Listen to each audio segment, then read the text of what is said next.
Okay.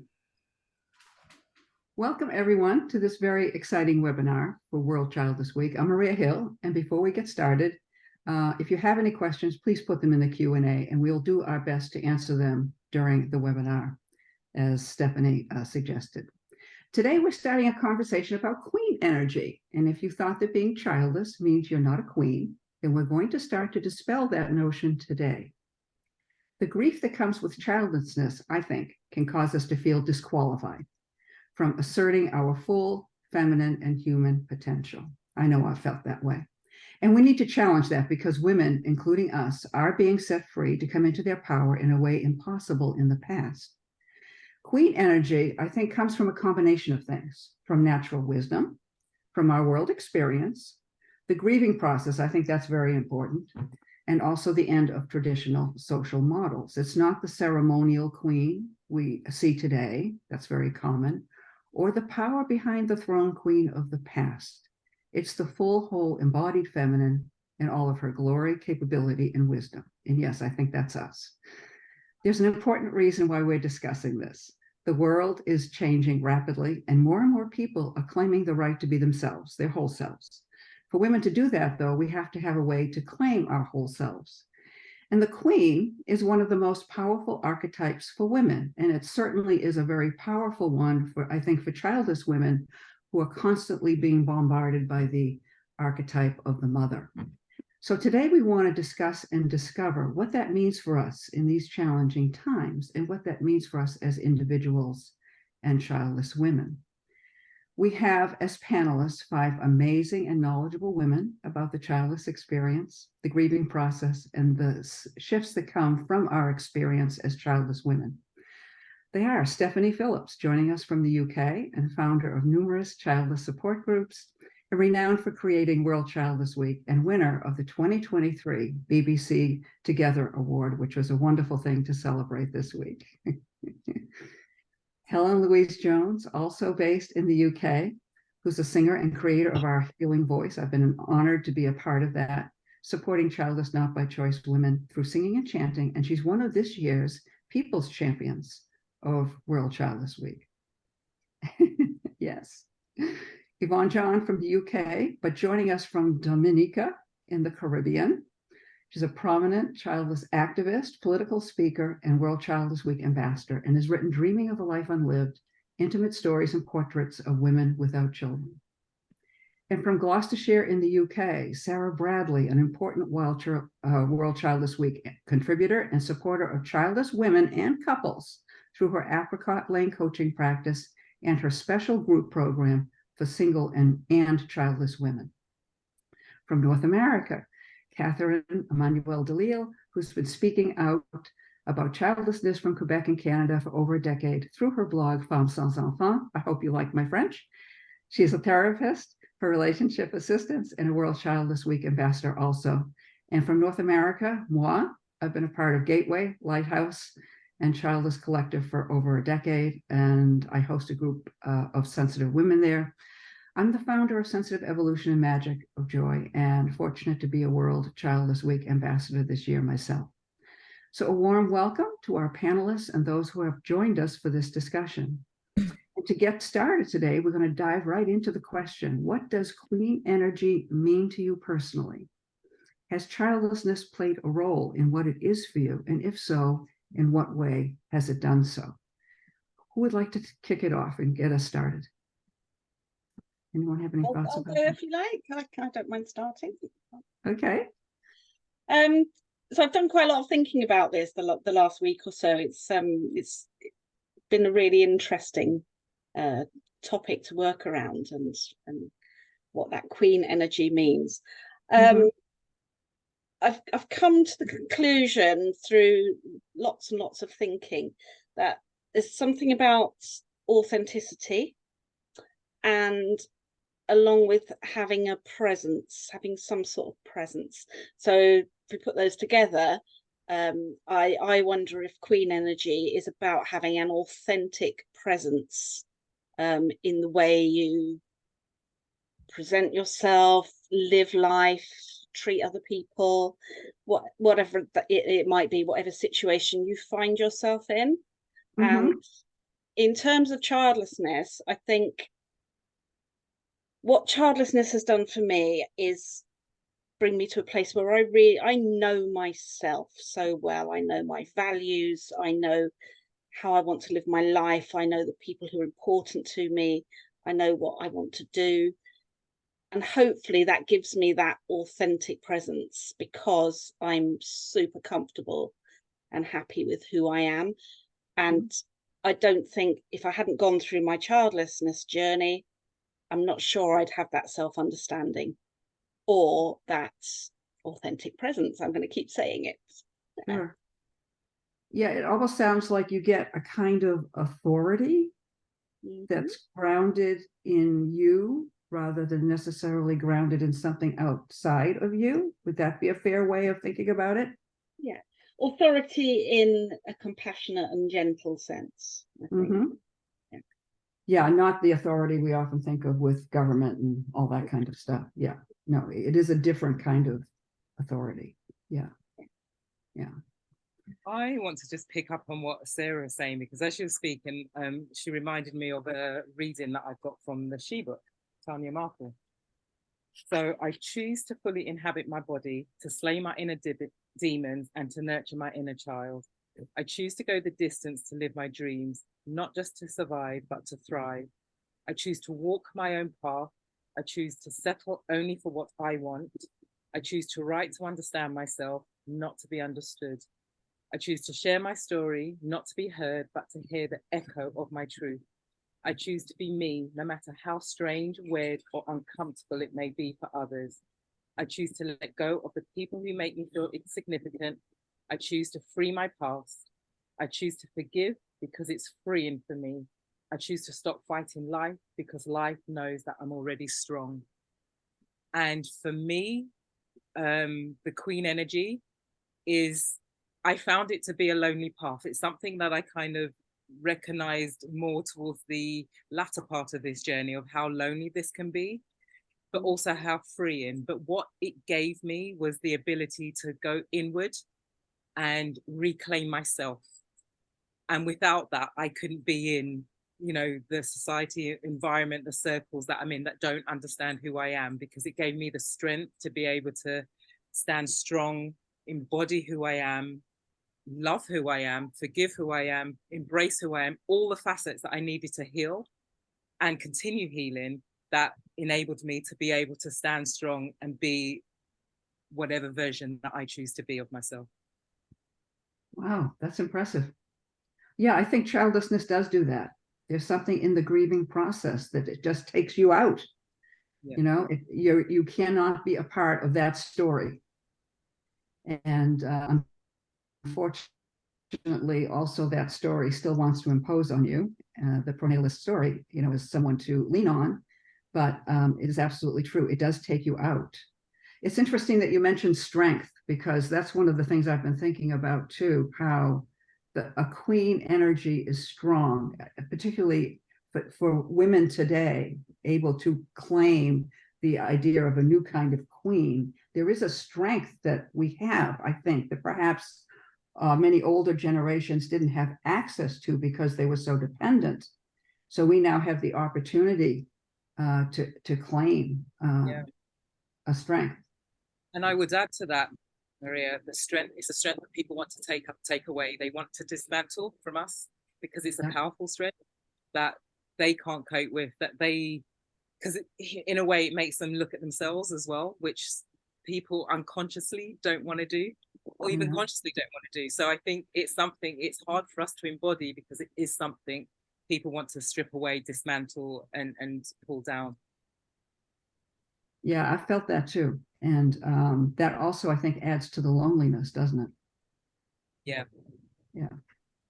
It's why things like these webinars and these groups are so important. They help us to survive that, because I think it can be hard to sustain yourself, because it is such a long journey through childless grief. You know, it doesn't, I mean, for me, it was really decades, you know, and I think that's true for many people. Yeah. I'll jump in then next, if that's all right then. And Yeah. I was thinking, what is the strength that comes from being childless? And it's the strength of finding who you are now through the pain and the grief that you sort of wade through and still might sit with you for life in different ways. But it's realizing, and my best example, I think, is going to the I Am Me photos, where you can just see people expressing all the positives about themselves that perhaps they didn't think of before until you sit down and actually look at it. And I think, what is the positive about me? And I'll look down these photos that come in and think, actually, yeah, I'm a bit of that and I'm a bit of this. And I fancy mixing those two together. And you can sort of find your strengths within other people's words, but you know they're part of you. And it's growing through that pain and that grief and saying, yeah, I'm a queen. I'm perfect as I am. It doesn't matter what anybody else thinks of me, as long as what I realize inside, if my heart is good, if my soul is good, then I'm a queen and I can own that. I can walk my head high and be proud. Mm-hmm. And when you're reading that quote, Yvonne, I was remembering that the quote I've got on my Facebook page is, I am who I am. Your approval isn't needed. And again, it's such a short phrase, but I think it perfectly sums up, like, yeah, we can be amazing. We can rock. We can wear our tiaras and our crowns. Just, you know what I mean? And we can be who we want to be. And imagine we're walking down a red carpet every day because we found so much strength through the pain of being childless. Yeah.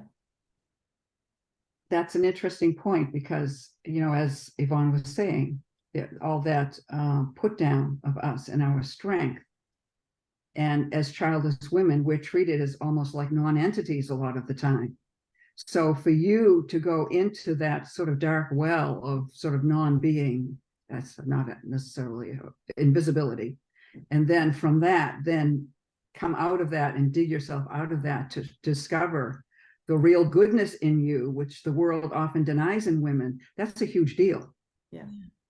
It's a very huge deal. And I think it's very difficult for women to claim that, because the minute they do, they often get put down again. And so, you know, but you're absolutely right. It is wonderful to be able to be proud of yourself and then just say, if you don't like it, too bad. Yeah. If you look at our community and it's full of love and compassion and support, Mm-hmm. you know what I mean? That makes us a queen. You know, all those emotions, so strong and so powerful. So yeah. Yeah, I love seeing women find the good in themselves. Mm. I think that's really, really wonderful. Who else would like to chime in? Yeah, I would love to jump in. So for me, being a queen is developing the ability to sit in my throne of suffering and not fleeing from it, accepting to stay in it, in the suffering, accepting to look at it and to see what it has to tell me about what is still necessary to heal and to accept. So being in that throne of suffering needs courage, acceptance, and deciding not to flee what I'm feeling, but just trying to stay in it and look at it with courage and self-compassion. Yeah. Wow. That's amazing, because it's very, very hard to do. It is very hard. Yeah. Do you have any practices that you use to do that? Or It's is it just something you just do, you have the habit of listening and just sitting with the energy? Well, actually, that learning, I think, came with the work that I had to do to become a therapist, is to see the suffering as trying to see it as a teaching. And I cannot do that every day. Sometimes I'm just fed up and it doesn't seem like I want to learn anything from it. I'm just frustrated because it's still there, because the suffering is still there.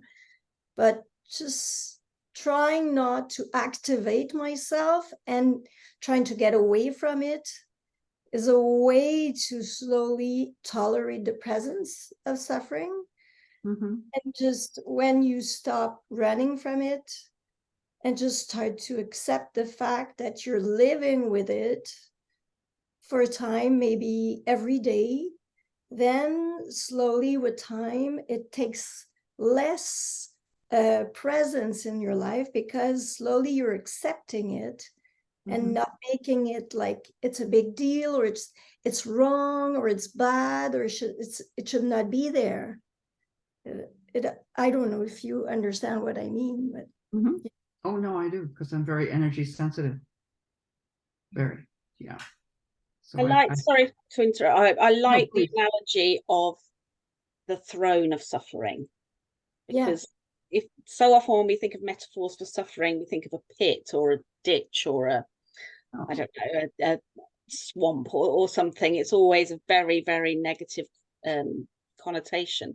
But actually, a throne implies the strength that you can get from suffering, and that you can actually, a throne, you sit up grandly, don't you, and proudly, and okay, it's hard and it's difficult to be on that throne, but it's somehow more positive than being in a pit of despair or a swamp of suffering, or whatever we might think about.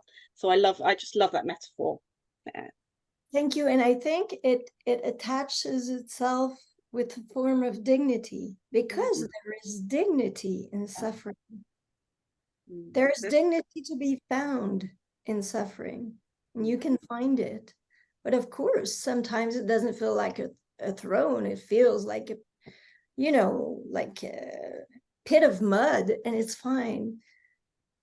Yeah, it's interesting. I actually wrote that word dignity down because it's like there are times, I think, as childless women, we feel that we've lost so much, especially in the early years, that it's really the only thing that we can hang on to. And even when we feel we can't hang on to it, we feel somehow we must find a way to hang on to it. We must find a way.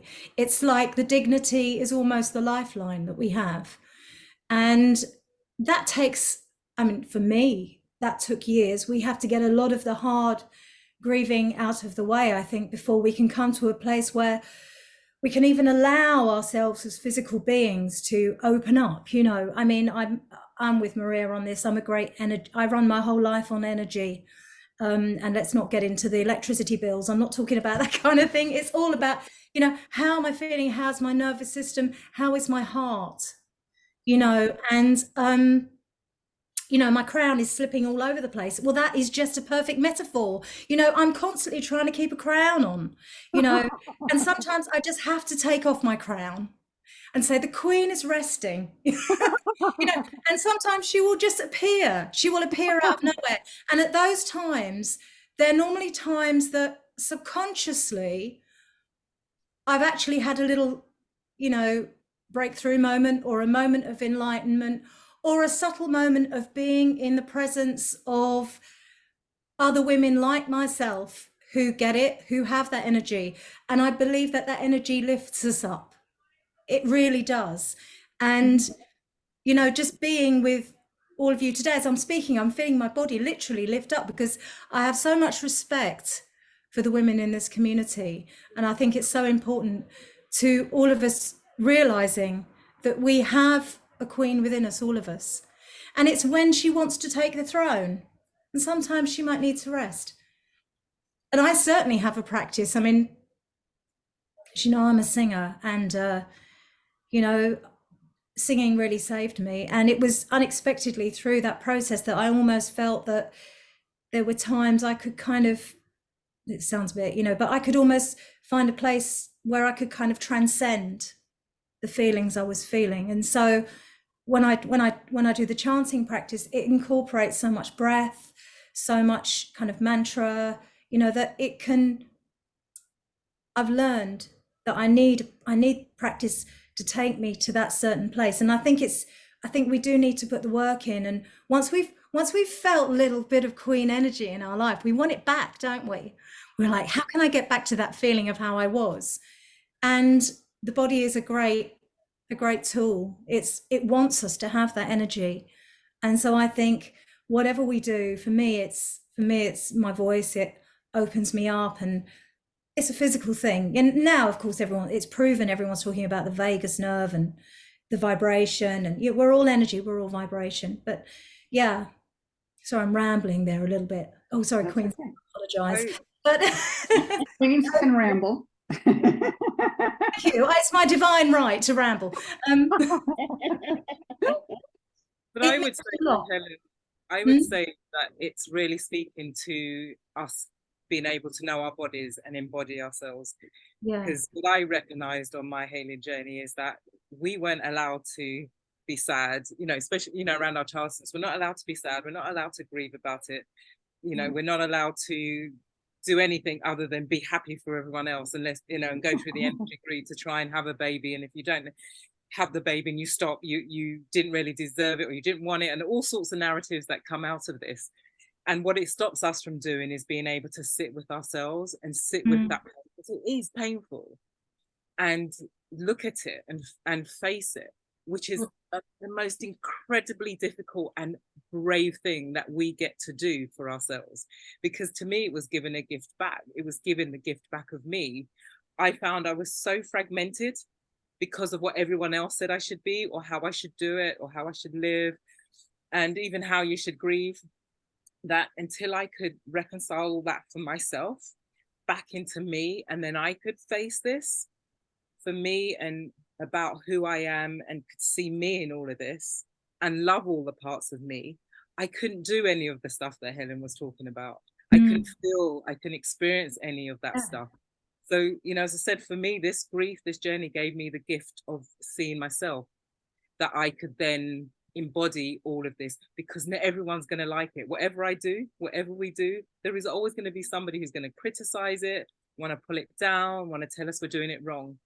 So until I could embody that for myself and be able to stand for me, so that whatever everyone else has to say, it doesn't matter, that's your stuff, I couldn't hold strong to it. And that's what I find is important. And, for me, this queen energy is being able to stand here and go, well, it's okay that you feel like that. You know what? I don't mind you feel like that, but I disagree. And this is who I am. And this is what I need to do for me.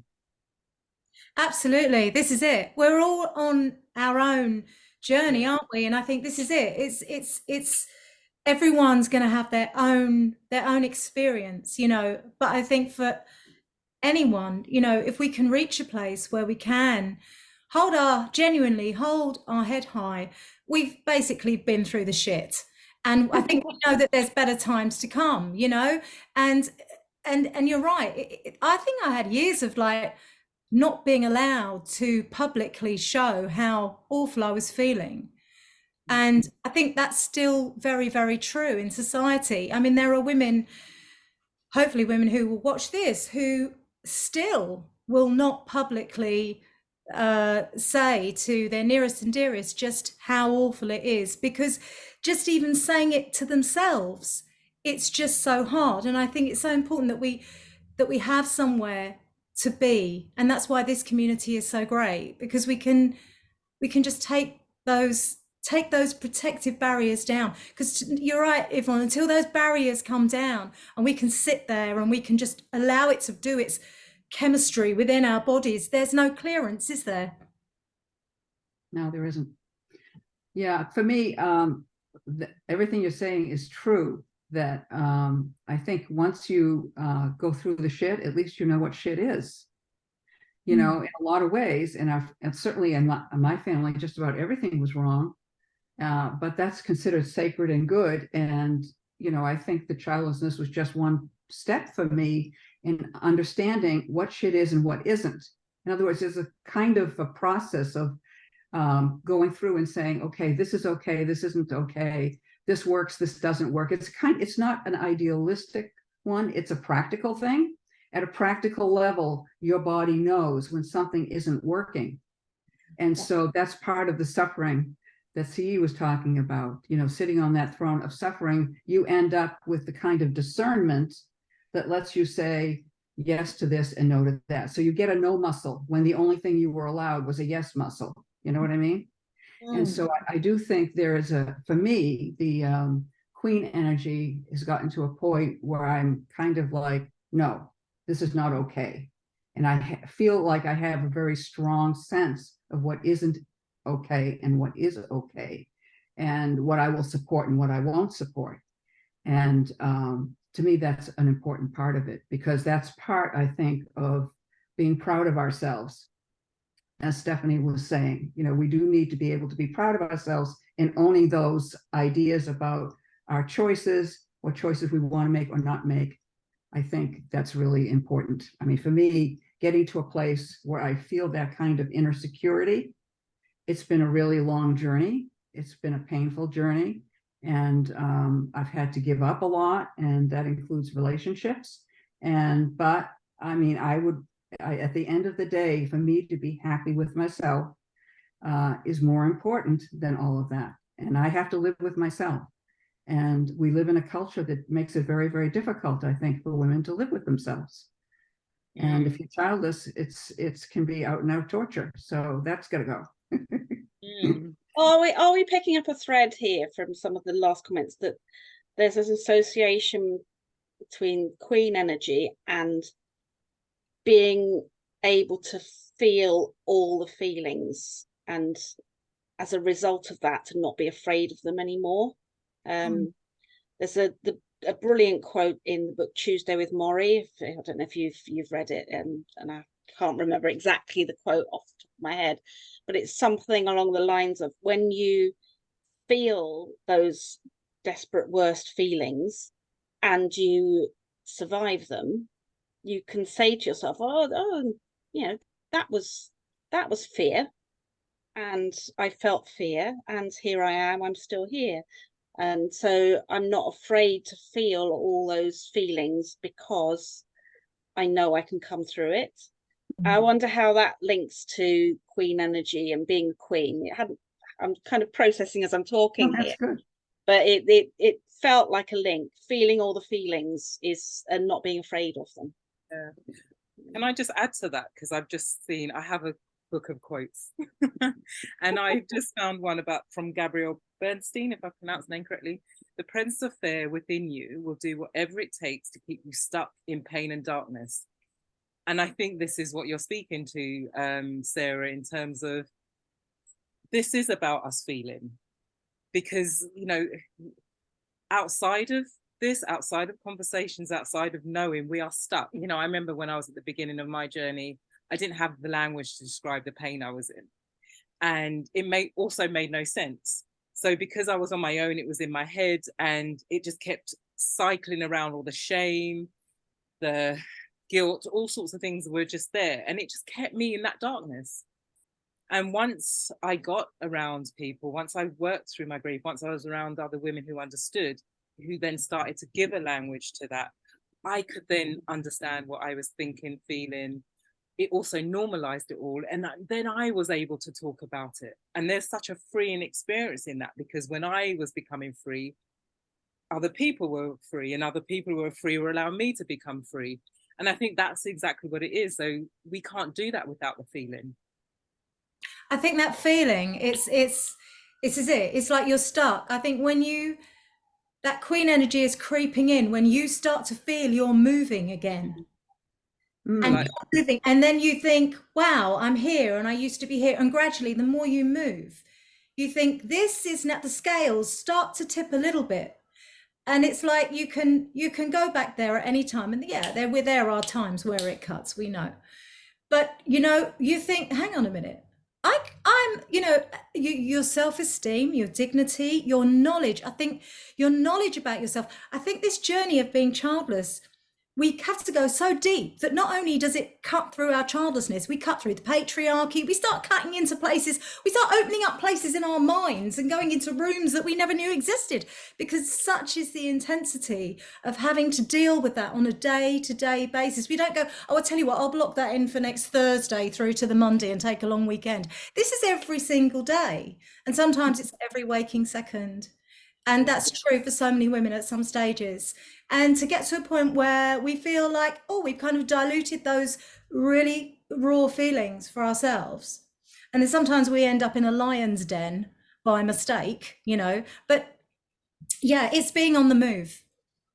But I would say there's no mistakes, Helen. I think we are where we're supposed to be. And those, you know, being in that lion's den is a real learning. If we let it, because we can be in the lion's den and want to run from it and resist it. And that's what we've been taught all our lives, actually, is about yes, mistakes and their bad choices and blah, blah, blah. And therefore there's the shame, the guilt, and all the negative words we can use around it. For me, again, this embracing of this is about recognizing actually the universe always leads you to where you need to be. And it's about allowing that to happen and being okay with it. And when we're there, it's still going to be shit. It hurts. It sucks. There's a learning. You know, I've come out of relationships before and it's been really hard. And people are like, oh, you're so angry. And I went, do you know what? I have all of that because they are normal and okay emotions. We're allowed it. Mm. And with that, it gave me the gift. That person gave me the gift to go inwards. And therefore I thank them. I can release them back to the universe. I can thank the situation, release it back to the universe, because it gives me the gift to go back, to go inward and look at what I need to do. Oh, there's another part of me that needs healing. Oh, there's a part of me that I didn't know was still whatever. And that's the gift it can give. So all these situations for me is a gift that I can then embrace and utilize that to add to my queenness. There's strength in pain when it comes down to it. And the more painful it becomes, the more you have to deal with it. And as you deal with it, like you say, you learn from it. And now if something upsets me, I can look at it and quite often go, why? Oh yeah, I know what it was. I can analyze it and get past it. Or I can accept it as a pain and allow myself to feel that pain, knowing that I can't just bury it and ignore it like I might have done in the past. It has to be analyzed and used and released. And also the other form of release is through our voice, and the fact that the first time I spoke out, I was so scared. And now I speak out without even blinking. And every time I spoke out, it empowered me. And that, I think, was almost the first route of really becoming the queen and having that strength to say, no, actually what you just said isn't right. And explaining why it isn't right with calmness, and knowing that no matter how they respond, I'm in control of what I say, and I'm not going to let them change how I feel. And they can try and put me down, but it doesn't alter who I am inside. And if they're willing to listen, they can learn from me. But yeah, it's finding that inner confidence to actually find your voice. And when you do, I just think it's like, wow, you can make as many queen speeches as you want then, because you haven't got to worry. Yeah. And knowing how to heal that wound in the moment as well, you know, because that warrior in us, you know, it's not like we become like a shield, you know, it's like taking that and going, oh God, here we are. And I think it's really important that we really take care of ourselves, and we can't always be on, you know, we can't always be there, can we? It's about, like I said, I've had to take my crown off, you know, and it is, and I do find it really hard sometimes to keep that queen going. And I can't always keep it going, but I know it's there, and just knowing it's there is enough for me. Sometimes I don't know about you, I don't feel the need to always be the queen, always be the warrior. Do you know what I mean? To other people, it's like, as long as I know for me and I'm protecting myself, because it's a cruel world out there. It is a cruel world, and you know, we have to look after ourselves first. And I've come to realize that more over the years, personally for myself, because we all have to survive it, and we all have to make a life for ourselves, you know. So I don't want to sugarcoat it and go, hey, I do a bit of chanting and guess what, I'm going out with it. It's not like that. But I realize that there are points where we can feel so kind of transcended by it. But what it does, it's like when you were saying about the range of emotions and feeling them all, it just gives us that height of emotion in contrast to that real depth. They say, don't they, sometimes as low as you can go, as high as you can go. You know, it's like a elastic band, really. You know, if you experience an emotion down there, you can experience, they say it about all kinds of people, like, you know, addicts, for example, you know, and I do believe that when you have a really low experience, you can stretch either way. Strength in silence. Sorry if I'm getting a little bit woo-woo. But there's also, like you say, it's the strength in the silence as well, knowing when you can speak out, but equally when you're not really going to win anything. So the strength is sometimes silence and walking away and going, I don't need to explain myself. Yeah. The world we live in has made it expensive for us to feel our feelings and be who we are. It's made it very, very expensive. But when you go through the childless journey, basically, you almost have nothing to lose, because any standing, any social respect that is accorded to women through motherhood is not available. And so it's almost like you have to totally repair your identity, but you do that through becoming the gift that you actually are, not who everybody wants you to be. Yeah. And so when our minds are the way it's set up, our mind, we're taught to think a certain way, that fights our feelings. And it makes our feelings bad, when in fact, it's the ideas that are problematic. And so the more you feel your feelings, and they're telling you a truth in reality, because that's what our feelings do. They're telling us about the reality. That then contradicts the narratives that are untrue, that we've been gaslit for centuries, including about the feminine. It's not just about being childless, it's also about the feminine. So in a way, we are reclaiming the beauty of the feminine energy for the world when we go through this process. I wish it could be an easier process, but I think that's one of the byproducts. And in a way, we can actually give courage to the world because of our own journey and what we've reclaimed for ourselves. Yes, and the thing is, I think when we suffer, we have a tendency to feel like we're the only one suffering, and which is weird, but it's, you know, it just pops in our heads. I must be the only one suffering that way. And I remember when I started blogging 10 years ago, like there was Jody and Jody Day, and that's it. And then I created my blog to find, I didn't know, but I was looking for other queens. And now there's so many women talking about this topic, which is incredible for the women who are experiencing this journey right now. Because when you fall in the trap of thinking you're alone, it is not true. But you're taught to think that you are. We are there for you. It's interesting. Sorry.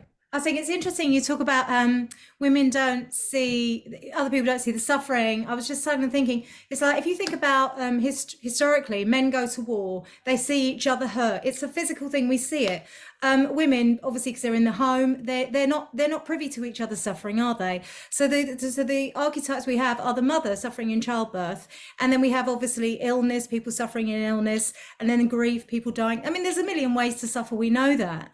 But childlessness is not seen as one of them, you know, and it's and I, in a way, this is why our community is so powerful, for women to come together through suffering, their own suffering, as opposed to other people's suffering. Do you know what I'm saying? It's very unusual. We don't often see it. You see it now with cancer, and I'm sure someone's going to pull me up and say, what about this? What about that? But considering we're 20% of the female population, I mean, it's just huge. It's just huge, and it can only grow. And I feel that when our energy is reflected in each other, our pain is reflected in each other, and then our resilience and our processing of that grief is reflected in each other. Wow, that is powerful in the world. Yeah. And this is just the beginning. Yeah, I mean, I would kind of say, I don't think women are allowed to show their suffering. I think there's a narrative around women are supposed to be a certain way and not complain and not suffer. You know, there's a real stereotyping piece here.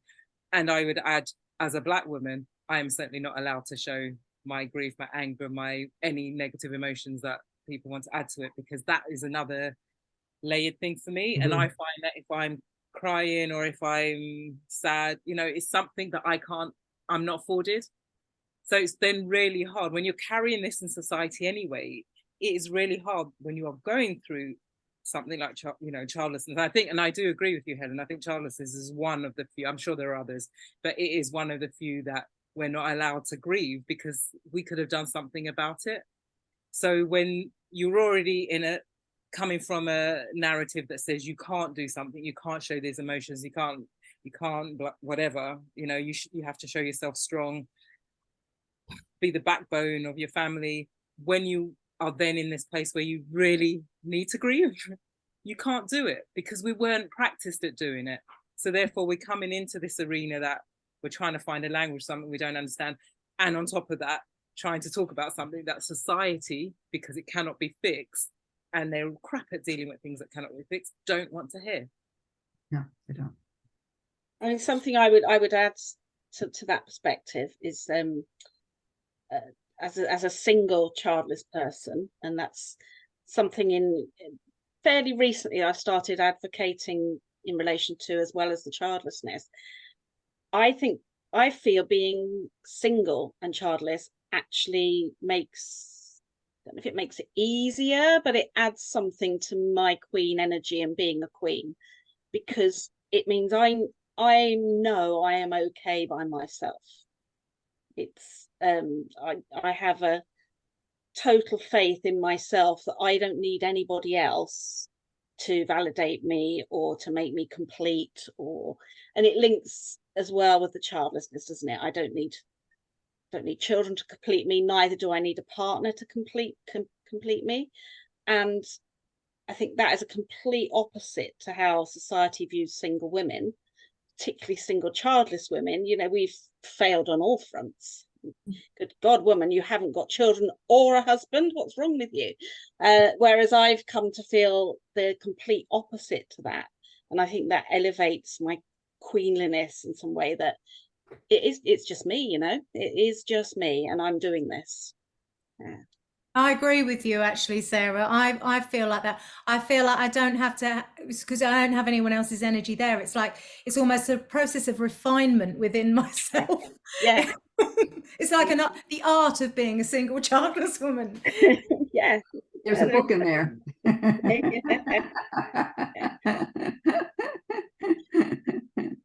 think the other thing, and this is kind of going off a slightly different tangent, but something that I'm very aware of is that sometimes with suffering comes bitterness, and it's so very easy to turn in on ourselves and become angry and bitter and full of hatred. I think part of being a queen is that we don't put ourselves down, ever, never put ourselves down, but we don't put other people down either. Part of being a queen is a responsibility to lift others up, to in the way we act and the way we speak and the things we share, the things we do, just the way we behave. I think we have a responsibility as queens to lift other people, as well as, and I think not putting ourselves down is crucial, because I hear that so often. You know, people putting themselves down. No, we lift ourselves up, and we lift other people up around us as well. That's the ideal, isn't it? That's like where we're attaining to.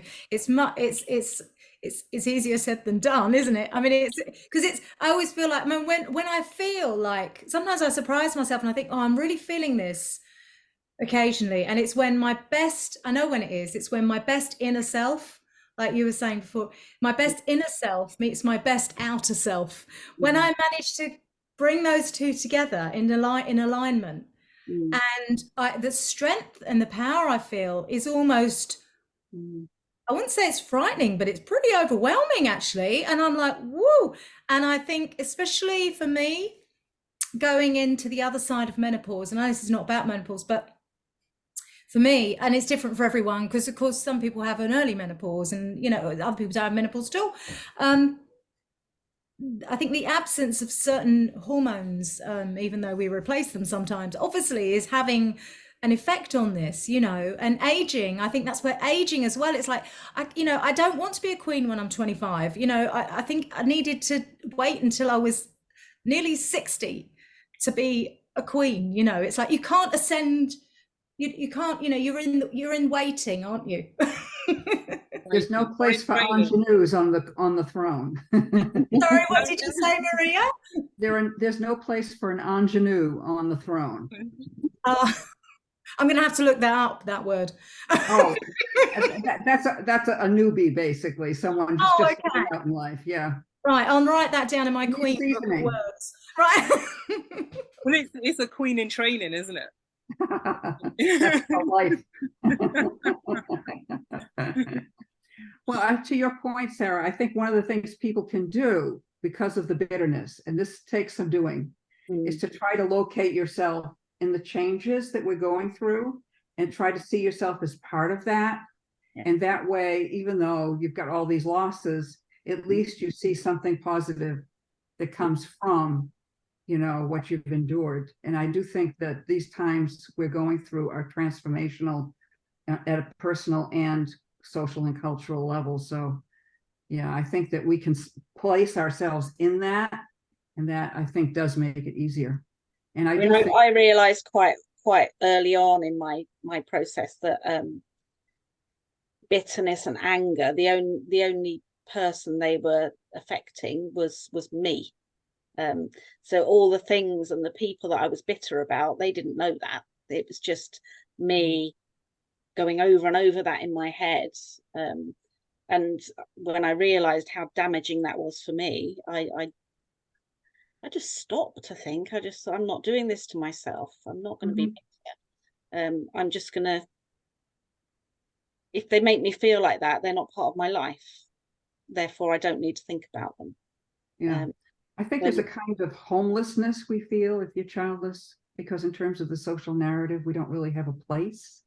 Yeah. And so I do think it's worthwhile looking for a place for yourself in the grand scheme of things. And that's not something that's given to us, when we're younger, and, a place that's real to us. I mean, we actually get to have a place that's real this is who I am. This is what I can do.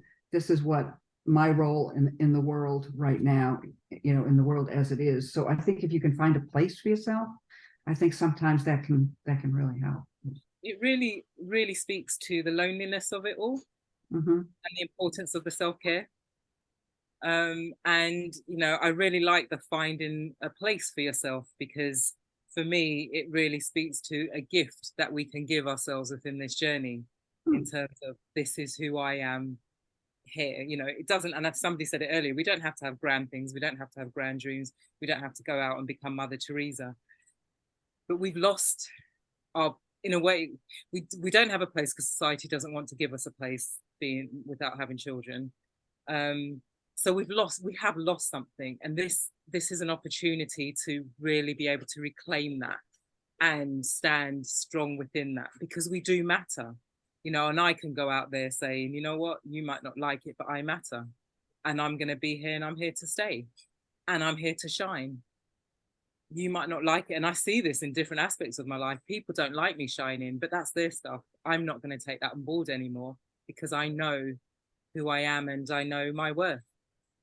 And as much as it can still hurt, it can hurt to be rejected.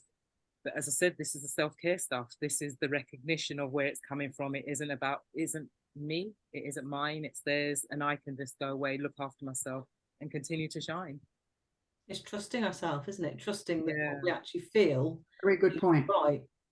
Not letting somebody else actually go, no, you're wrong again. And just that little bit of trust that we're starting to get, that glimmer, is knocked away so easily by society sometimes. And then I think it's then like you say, we need to look at each other, look at our community, and think, actually, I was right, and keep that spark alive and trust it and believe in it and build on it. And until it gets to that point where you think, yeah, it's, I can glow, my heart can glow, and I'm not going to let somebody dent it again because of their words and their accusations. And it's controlling our space around us.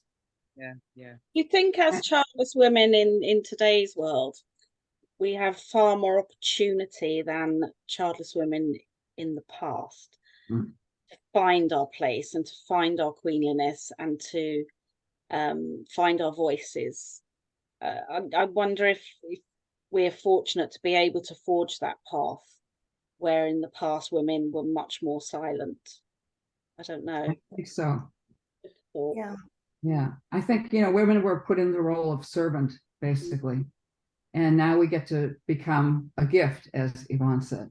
And And so therefore, to do go we from do we have a servant to- do we have a responsibility to speak out for all those women who went before us, who never got a chance to be queens? Mhm. We have that opportunity, and therefore some responsibility to stand up and be seen. I think the first responsibility is always to yourself, though. Yeah. And only speak out when you are 100% confident in the situation. Because, like you say, when you're starting to speak out, if you get knocked back, it can knock you back. But if you, like you say, refer back to yourself first, and your responsibility is look after your own heart. And when you look after your own, then you can help others. And if you can speak out, that's great. You've got to feel like a queen first. Yeah. Feel it in here, and then put it out there. Yeah. I think that this, Need to Yeah. be the queen of your heart first, in a sense of creating that stability in yourself, knowing yourself, and then from that what I do, I can only speak for myself, but what I do is I try to would say educate with humility and knowledge. Educate parents, educate workplace, HR, educate friends. On a small scale, you can always educate someone, but always do it with great humility, simplicity, grace, and showing up with your vulnerability. This will touch. This is how you will touch others and help them to see there needs to be changes. Yeah, I would remove the word taking responsibility from that, because I think that makes it huge. And then if I'm taking on a responsibility, I'm also feeling responsible for other people's emotions and reactions to it.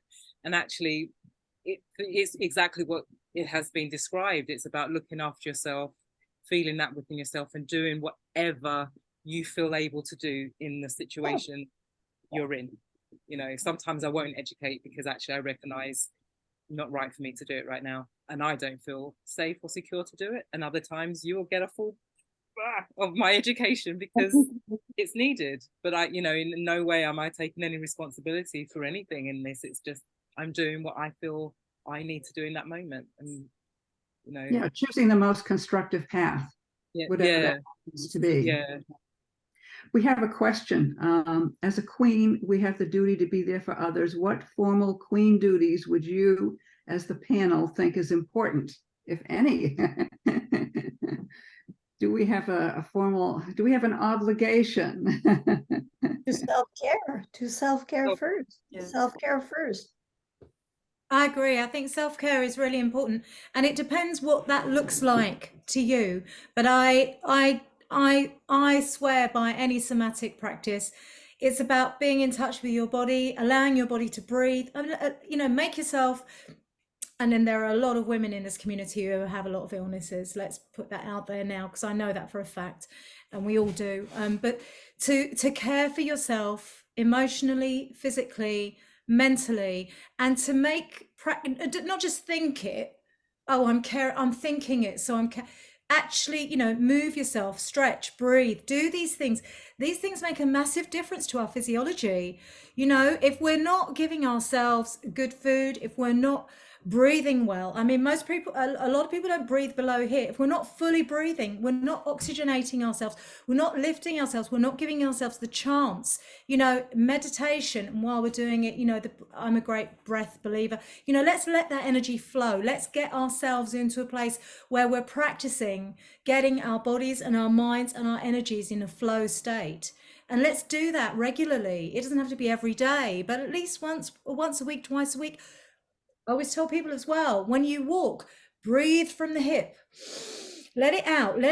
Give yourself this self-empowerment from the physical. The physical wants to support us, and if we're dehydrated or not doing any of these things, it's massively important. I think that's one thing. I'm not going to go back to singing again, but honestly, that's kind of what I mainly learned through singing, because you have to breathe so much. And you're like, wow, why do I feel so great?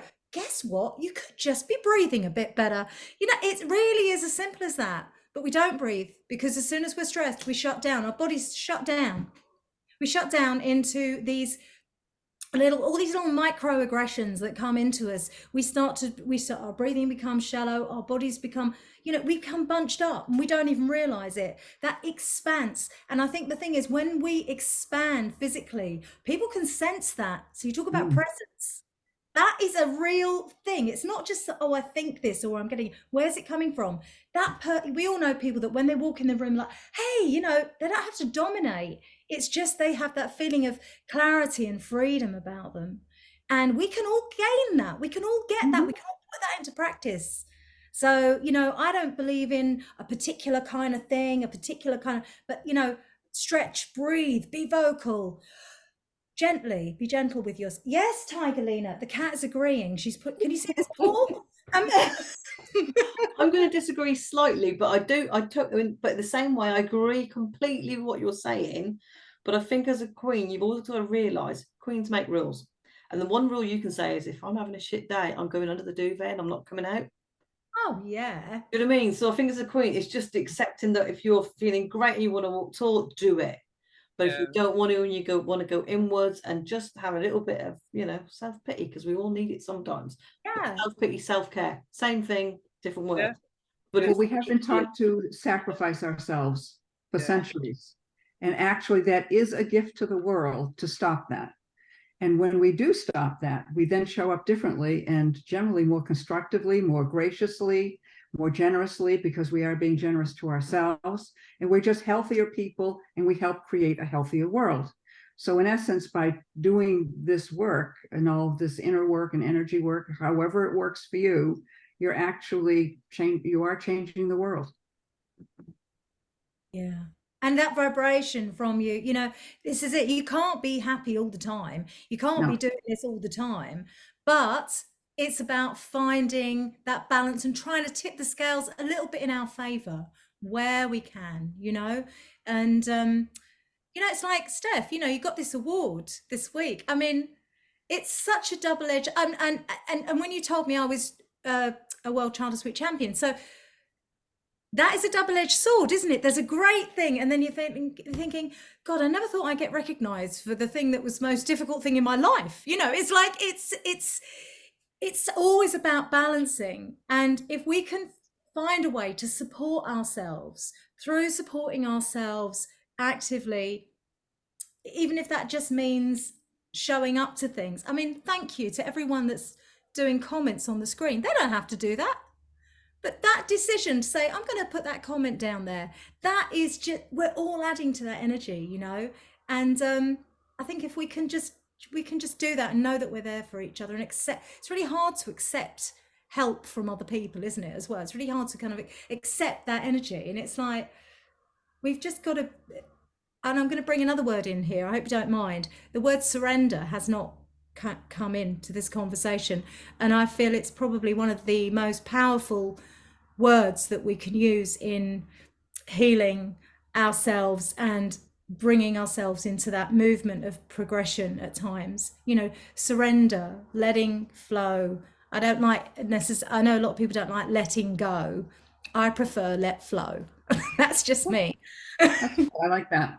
It's interesting as well, when you said about just showing up sometimes is enough, Helen.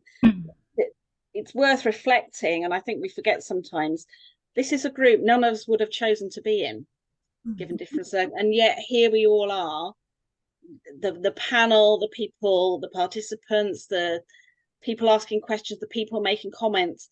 None of us, in the great scheme of things, wanted to be here, and yet we're showing up with the best of ourselves. And surely that's something about being a queen. It's taking circumstances and making the best of them. And we're getting towards the end, but one thing that's really clear for me as a queen is my happiness is mine and no one can steal it away from me. And maybe that's the equivalent of my crown jewels. The crown jewels is my own happiness and my values, possibly, and no one is allowed to steal those from me. I won't let anybody. Good for you. Yeah, I've written, don't hide your light because of what others may think.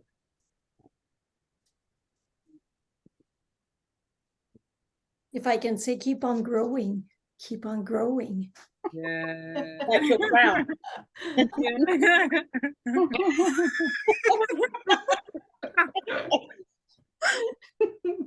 I thought I'd have a killer pair of earrings, but this lot all turned up with a crown on. And what did I do? I had to cut a bit of the plant, you know.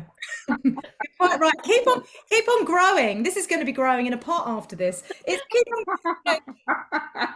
keep going. We're here. And you know, I thought it was very interesting, Sarah, what you said about women that have gone before. I had a great aunt who was childless, and I looked at her life, and I actually wrote a story about her that's never managed to get any airing, and I think I sent it to Steph years ago, but we didn't have a subject matter on that. So do you remember it? Yeah, I do. Yeah. And this woman, she was quite a glamorous woman, and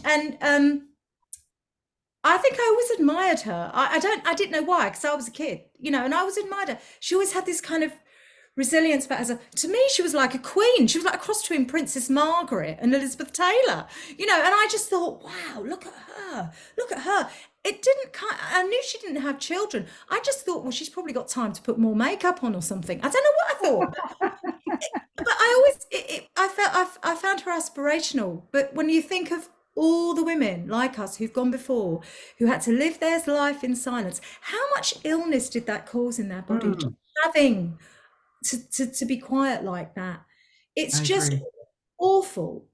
And I think we owe it. And we owe it to all women who've been before us, and to the women who are going to come after us, to really push our agenda. I don't mind saying we've got an agenda. I think everyone knows now that we do. And you're right, it's not setting ourselves against other women. It's not, we don't want to be, I wrote something the other day, we don't want to be pitied or pitted against other women. We won't be. You know, we've got time to push issues for women. So let's do that. Why wouldn't we? Good point. Yeah, it's getting the pain from inside, letting it go, don't hold on to it, and letting it radiate and shine. And change it, transforming it from the dark to the light. And to the patriarchy, enough is enough. I'm very much about putting my foot down about that stuff. We all deserve better, and that includes the prior generations. Yeah. So that's a service to them. Beautiful. This has been a wonderful discussion. I was going to say, what's your second question, Maria? I only had the one. Oh, good. So, any final thoughts before we wrap up? Trust yourself, believe in yourself, because we do. Yeah. Yeah, you have to take a chance on yourself. You know, and that can be hard to do because we are taught not to believe in ourselves. Yeah, I'd just say take care of yourself and take care of your friends, you know, and take care of the other women in this community. And, you know, I would say don't just wait for World Childless Week, you know, go out there, make friends, create communities, create your own meetups. There'll be women who are at different stages of their journeys, but, you know, we've all know, it's interesting, apart from Sarah, I think, you know, we've all known each other a number of years now. It's quite amazing, actually, to think how far we've all come, because in the beginning we wouldn't speak either. Mm. Weren't always like this, were we, ladies? It's a full circle, isn't it? It's a No, full not at circle. all. Yeah. I'm shut us up now, but there was a time where I wouldn't have said anything to anybody. And now we're not going to shut up. No, I know. You really should. I've got 2 quotes. Yeah. I just want to have them. So Brené Brown, love her quotes. Owning your story can be hard, but not nearly as hard as spending your whole life running from it. And Morgan Bullock, no one makes history by staying inside of the box. All right. For nice. making history, for us making history today. It's been awesome. Yes, it has. All right. Well, thank you, Stephanie, Helen, Yvonne, Sarah, and Catherine Emmanuel. It's been a really fun discussion. I appreciate all of your liveliness, and I hope everyone enjoyed it who has been watching. I want to remind people who have visited to connect with our panel on the World Childless Week website. And if you'd like to have more discussions like this, let us know. I think it would be great to continue this discussion in the future. And I want to leave you with a few words from David White. The title is Threshold. It's from his work, Coleman's Bed, in the book River Flow. It seems appropriate for this time of both personal and cultural threshold. So this is the poem. Be taught now among the trees and rocks how the discarded is woven into shelter. Learn the way things hidden and unspoken slowly proclaim their voice in the world. Find that far inward symmetry to all outward appearances. Apprentice yourself to yourself. Begin to welcome back all you sent away. Be a new annunciation. Find the words you always wanted to say and stand at the door of the day and be hospitable, even to the stranger in you. Thanks for being with us today. It's been a joy being here with you. Thank you, Maria. Thank you, Maria. Thanks for doing this. And thanks, Steph. Yeah, thank you, Stephanie.